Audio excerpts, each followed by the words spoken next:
Hey everyone, we just got a new Age of Mythology update and it looks pretty good overall. I just skimmed it a little bit, but I think there's some great changes in there. And once again, the game is getting it better and better, I think, every patch now. So here we go. I'm just gonna just skip over some of the AI stuff, but I think a lot of you casuals that love to play like skirmish mode are gonna love the new AI personalities. It looks so cool.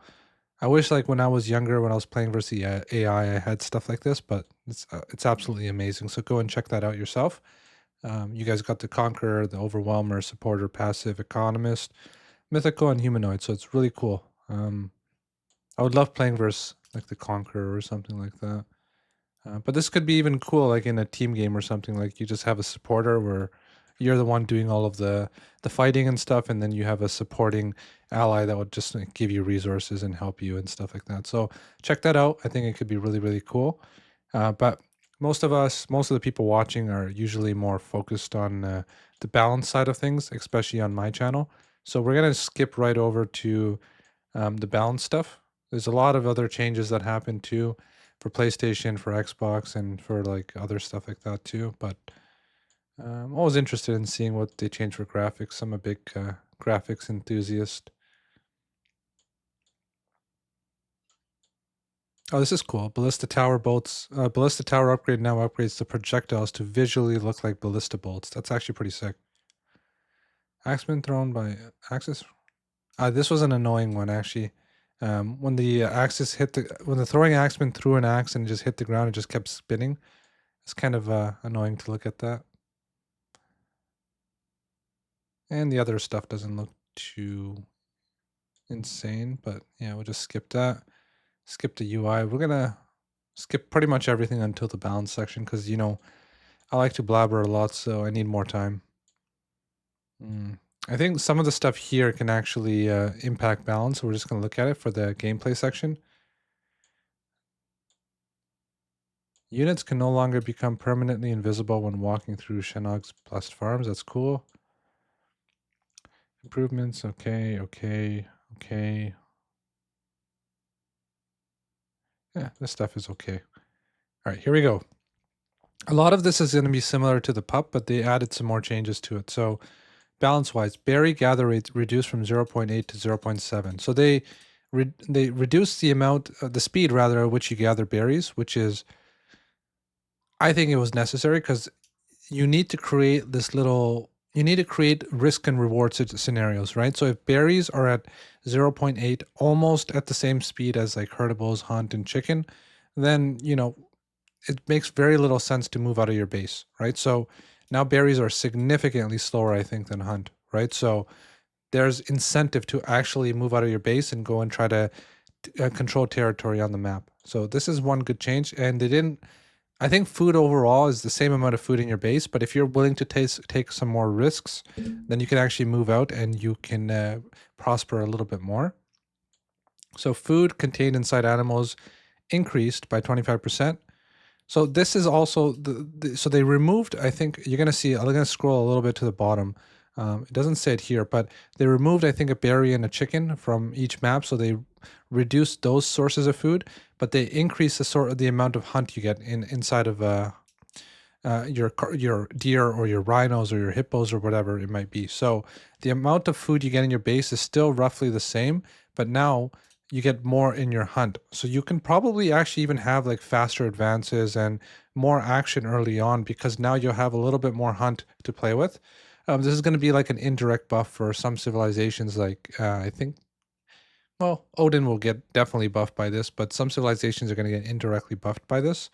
Um, the other thing is now when you go to another hunting pack, let's say a little bit further away from your base, that hunting pack is going to actually have way more food at it around it. So if you're able to control that territory, it's not going to be, you know, you get a hunting pack and it lasts you like 2 minutes and you're done with it. No, it's going to last you a little bit longer, so it's actually worth fighting over. So great change here. This is a great change too. Herdable fattening actually reduced as well. So once again, you're getting a little bit less food from. I don't think this was a problem, but maybe it was. I'm not sure. But now you're getting a little bit less food from your herdables as well. And survival equipment is now available 1 age sooner. So now your villagers are going to be a little bit tankier, right? So if you do move out of your base, So if you do go for hunt across the map, you get survival equipment. Your villagers are going to be a little bit stronger. Well, not a little bit, a lot stronger. So they'll be able to kind of repel small little skirmishes and raids.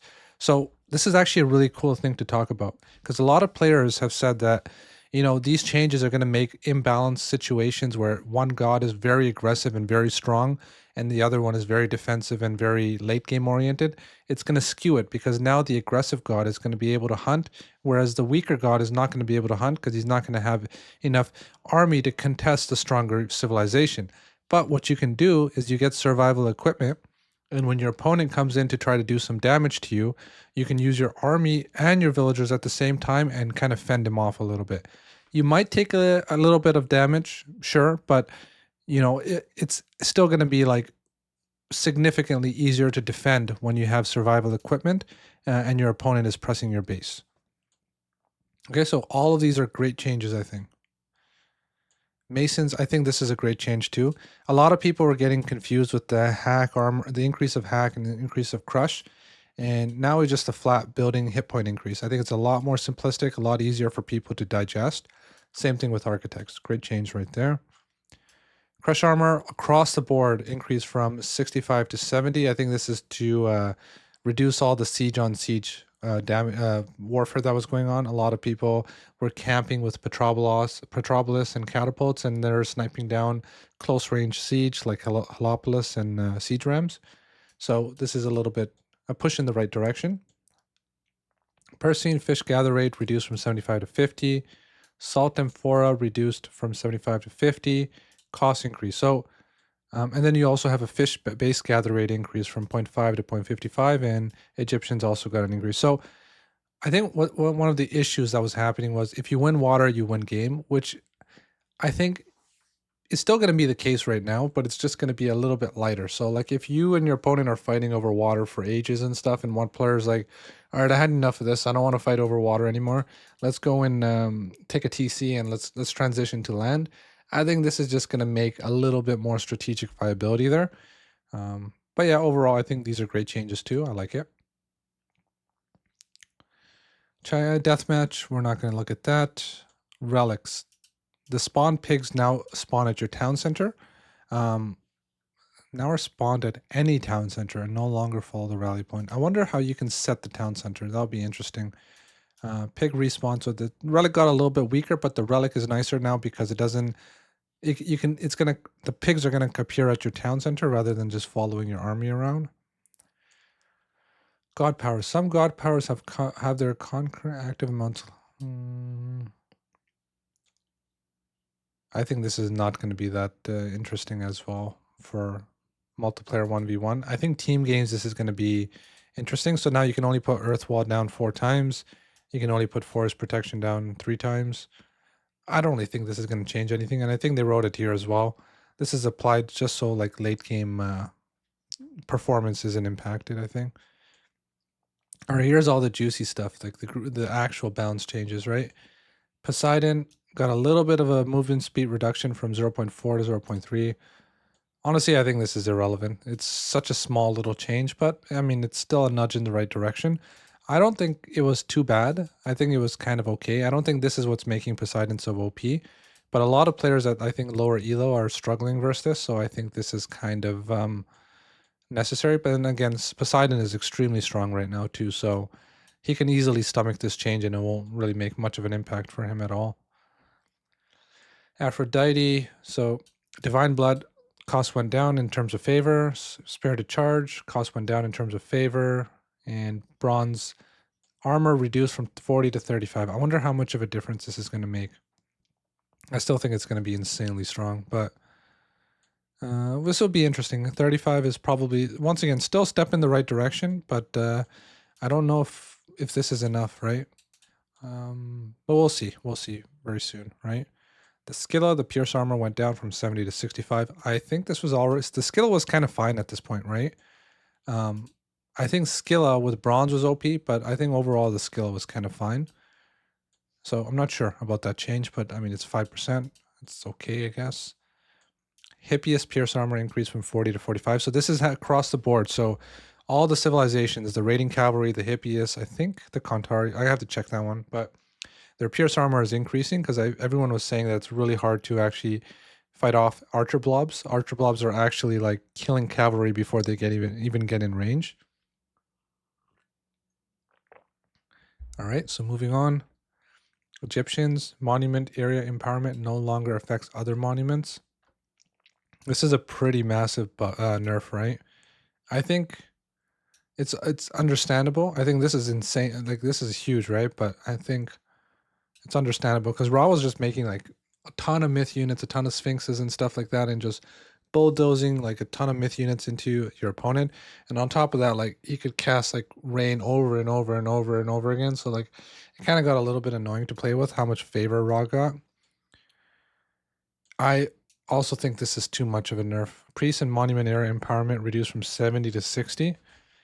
I think this is going to make it so like the priest kind of has to stay home a little bit longer, because before it was easy, right? You go and scout with your priest and your pharaoh empowers. You lose a little bit of resources, but it's not that much. Now it's actually going to be tricky. Like people are going to get a little bit greedy. They're like, I want more resources.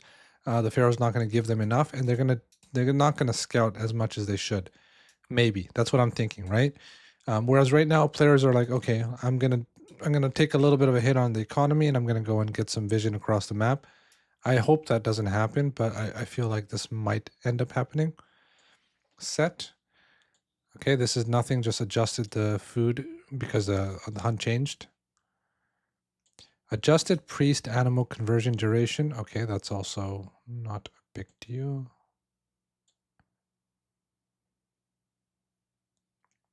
Actually, this could be a big deal, but I don't know. We'll see.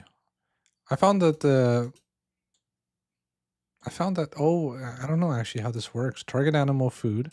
So if the animal has 500 food, it divides it by 10, so it just got added a plus 15 seconds. I see, that's how it works. I didn't know that actually. That's very interesting. That's why it's so much faster to convert like a hyena or something, right? Instead of a rhinoceros.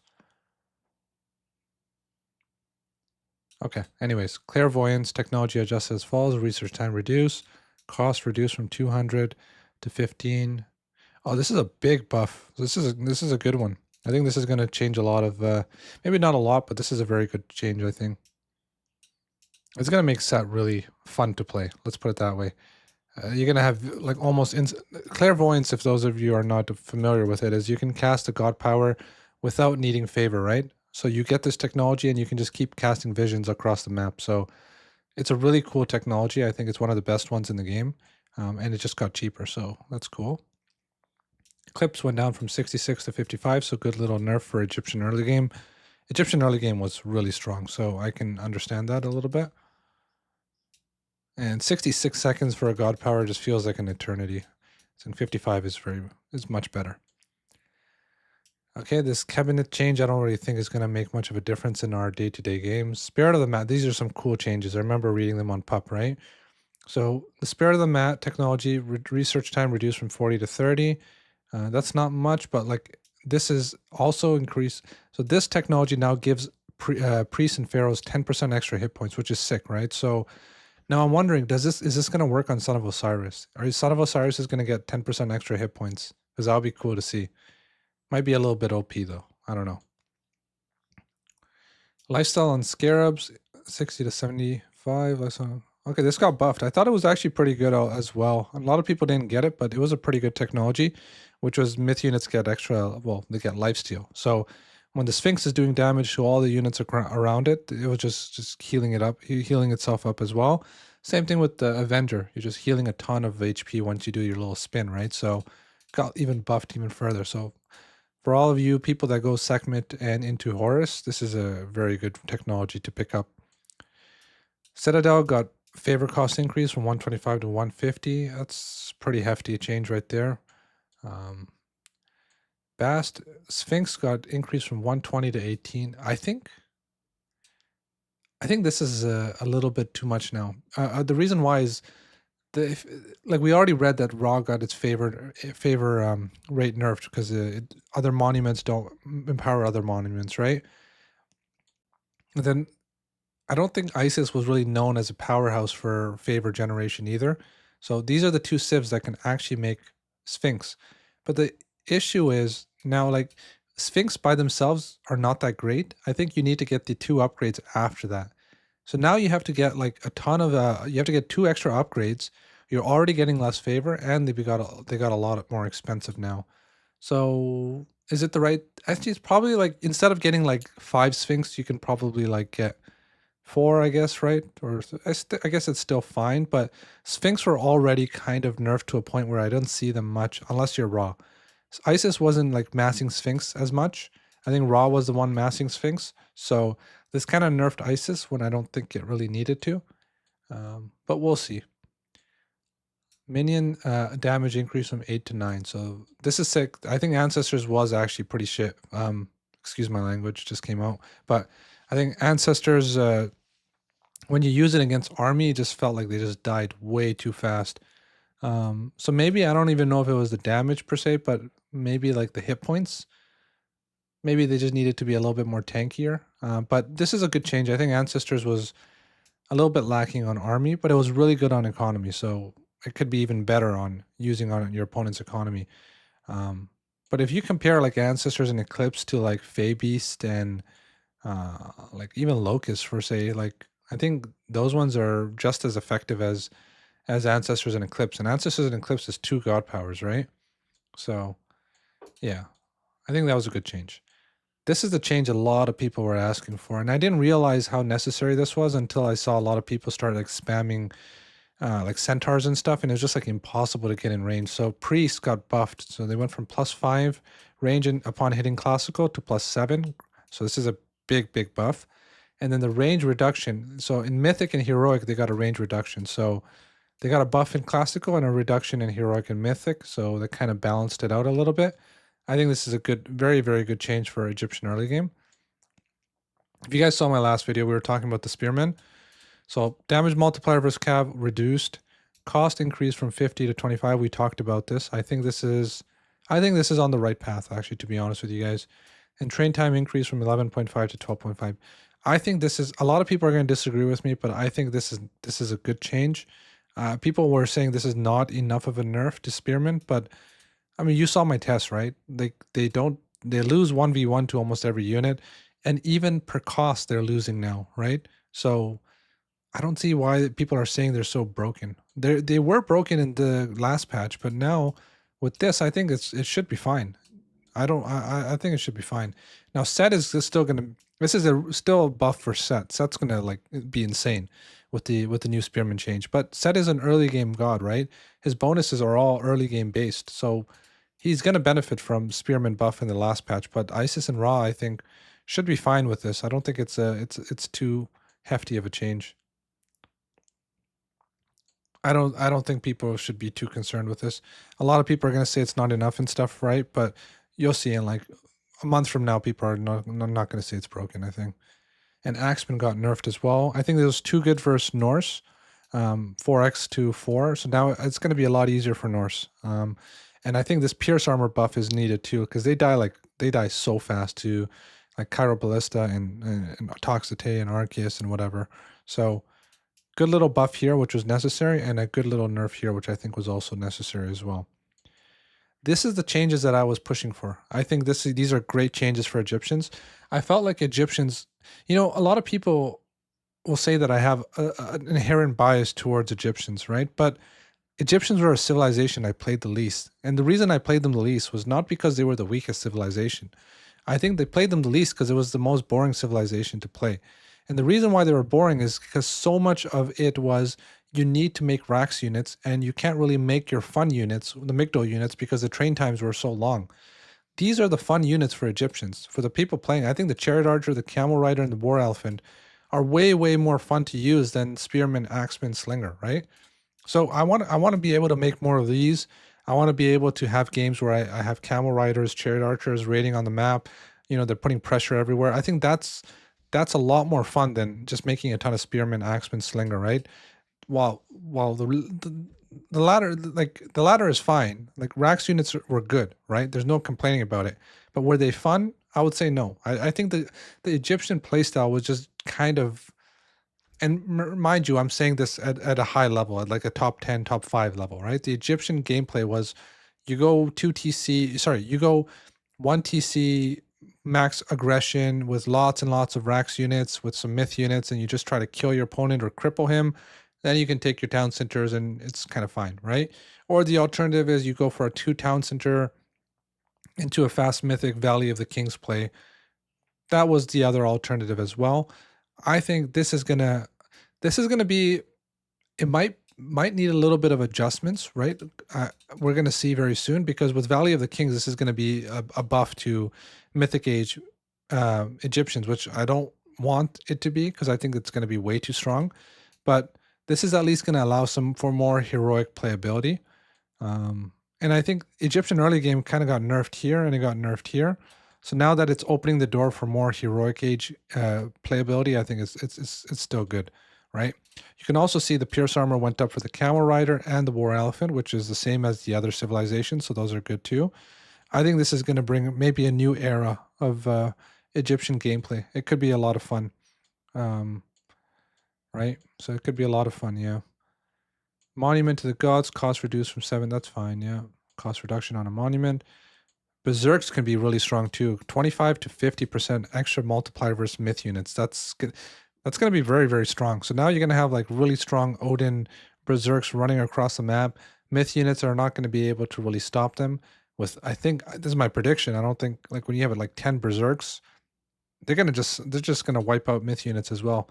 So it's going to be a very, very strong unit for early game raiding, right? Especially because archers don't have ballistics early on. They miss a lot of their shots, so this is also really good too. All right, Glimbursi got nerfed. I'm not sure why. I thought it was kind of fine. A lot of people were complaining about it, but I don't really know if it was that bad.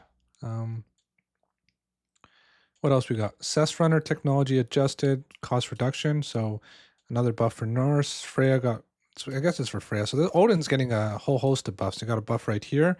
Got a really good buff right here. Odin's going to be quite strong now. Another buff for Balder, right? Now affects all cavalry. Heimdall got a little bit nerfed. I think a lot of people in team games were complaining about Undermine, so I guess that's fine. We're gonna have to play it out. Numbers don't mean much here. We're gonna have to see in game how it's gonna work.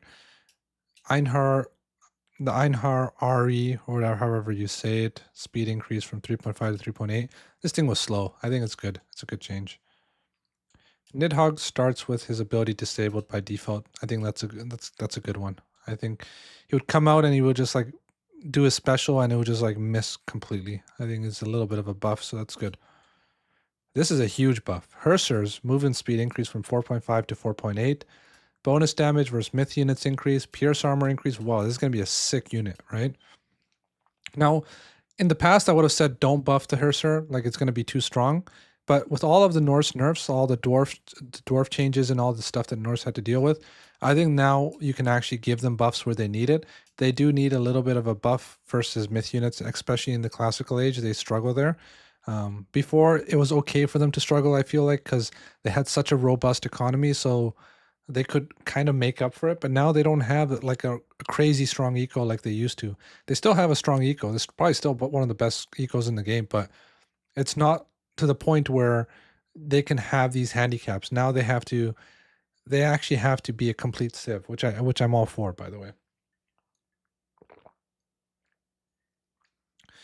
All right, moving on.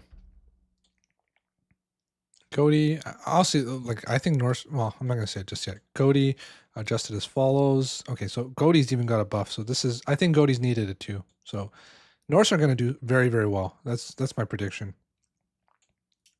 Hero of Ragnarok increase. Okay, so even Ragnarok got increased. Hit points from 110 to 120. Speed got increased. These are some great changes for Norse, and this is gonna make them a very complete civ, I think.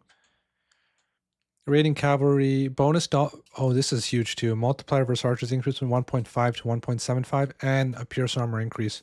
So all of the civs got the pierce armor increase, but now this one got the raiding cavalry got an increased multiplier too, and the Jarl even got buffed, damage from 10 to 11, and pierce armor increased too. So Norse cavalry got a pretty solid buff right here.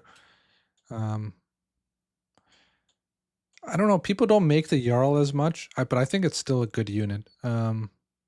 I guess it just, I don't know. I don't know what it is about it, but yeah, I think it's a great unit still. This is a sick change as well. Man, Norse is going to be sick in this patch, I think. Throwing axeman adjusted as falls. Pierce armor increased and range increased as well. These two are both pretty huge. So now slingers are going to be less effective versus them, and they're going to be able to fire from further away. So they're going to do very well versus infantry. They're gonna, yeah. I think it's going to be quite. I'm predicting it's not going to be that hard anymore for Norse to deal with the early game Egyptians. We'll see. Kronos can time shift farms. That's actually kind of useful. Like, for example, let's say you put all your farms in your second town center, right? And you're like, oh shit, I'm about to get sieged down. Instead of losing like 1,000 resources in farms, just time shift it back to your main base. So this is a good, cool little change. Nereid got, holy shit, that's a huge buff. 400 to 600. But its special attack went down. I wonder if might be the strongest water myth unit now. We're gonna have to see. The Dryad train time from 22 to 13, I think this is a good change. It got way too heavily nerfed in the last patch. 22 was a little bit too much. 13 I think is still too much too. Maybe make it at 10, but I don't think it matters that much. I'm a more of a, I like even numbers, right? So Cantarius, Pierce Armor increase as well. See, like, I don't know if the Cantarius really needed it. I feel like the Cantarius did fine versus archers, but who knows? We'll see. The Fire Siphon adjusted as follows. Increase for the, oh, this is pretty sick buff right now, especially this 16 to 18, crazy buff right there. The Fanatic got a buff, 5 hit points, and so did the Fanatic Hero. Okay. Mirror Tower damage increased from 35 to 40. Sage heal rate. So China, I think, was a little bit too strong still at the very high elos. You can even see the win rates. I think they were doing very well in the high elos. So the heal rate went from 7.5 to 10. So it's a little bit of a buff. And the number of units healed from 3 to 5. Actually, this is sick buff. This is a sick buff. Yeah. I wonder if this is passive or active. I'm going to have to try that out. I think that's a sick buff. The earth wall is no longer affected by wall upgrades. Okay, that's fine. Maelstrom adjusted as follows. No longer slows enemy units by 50%. Divine damage. Okay.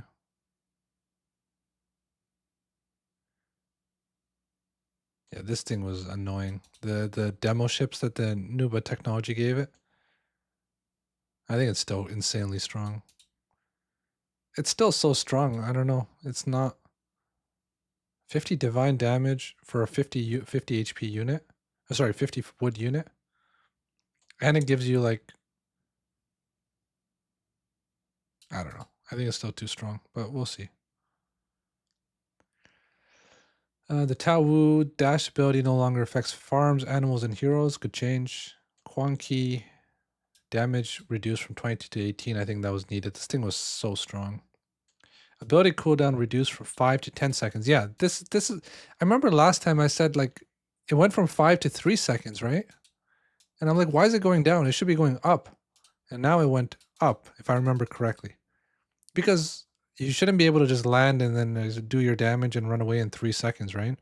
This is much, much better. Very, very good change. Chi Wind Bolster. This water shield myth unit is just crazy. Chi Wind Bolster ability. Crush armor vulnerability reduced from 75 to 25. So it only impacts the crush, right? You still can't really do anything versus the hack. It's still a sick unit, I think. Heal rate for the sages increased. We talked about above. Hero Kaufu damage adjusted from 30 Pierce 4 Crush to 26 to 6 Crush. Okay. Javelin. So this is a good little buff. The training time on javelins went from 18 to 14. I think 18 was too long anyways, so that's good. Terracotta Riders got a damage reduction in Archaic. I think that's a good change. Pierce armor increased from 40 to 45 on White Horse Cavalry. Okay, that's good. Tiger Cab was actually, a lot of people were complaining about this unit. So its movement speed went down to 5. Hit points went down to 165. Hack armor reduced. Oh, it just got it got a three-way nerfed, but I think it's still going to be a good unit. Chickenu range increase, fire archer, 45 wood and 35 gold to 50 wood, 35 gold. I think the issue with the fire archer was how good it is against infantry units, right? This thing has like I think it's a 3x multiplier. It's an insane multiplier. It's just so good versus infantry units. So I don't know if 5 wood is just still 5 wood is still not that much, right? I think it's still going to be too good, but we'll see. Cow food damage reduction. Okay. Docks favored land. So China.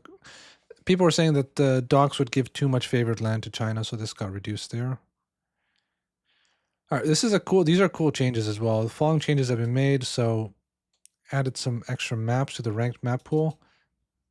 I don't know what this one is, and this one I'm gonna see that.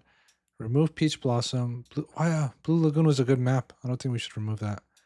I don't care about Bamboo Grove or, yeah. But this was a really nice map, I think. The following changes have been made to Quick Match. I don't care. Hunt will now correctly adhere to the knowledge. Okay. Minor adjustments to many maps to slightly reduce the number of starting chickens and berries. On average, it changes about 1 berry bush and 1 chicken less.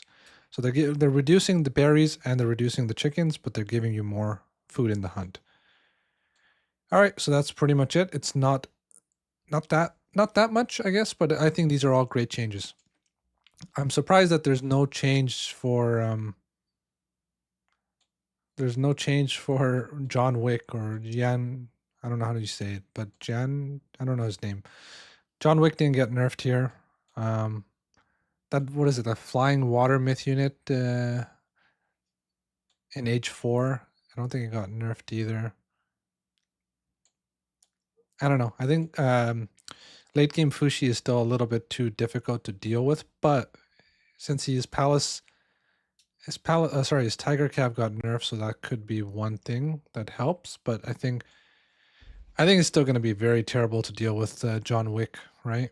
Especially if you're Shenog. Well, this is a different point, but yeah, we're just gonna have to see. I think things might still be a little bit too strong on China, but I could be completely wrong. And I'm just excited to play. I'm really excited to try the new Egyptians now, where they're not super OP early on, but they're a little bit stronger in the mid game, which is what I wanted. And I think you guys are going to enjoy that a lot more than just spamming a ton of H2 units and trying to kill your opponent. It's not fun, in my opinion. Not good gameplay. All right, let's check it out. If you guys are watching, I'm probably going to be streaming in a bit, so just come and say hi if you guys ever get the chance. Twitch TV /IamMagic_. All right, guys, take care. Bye.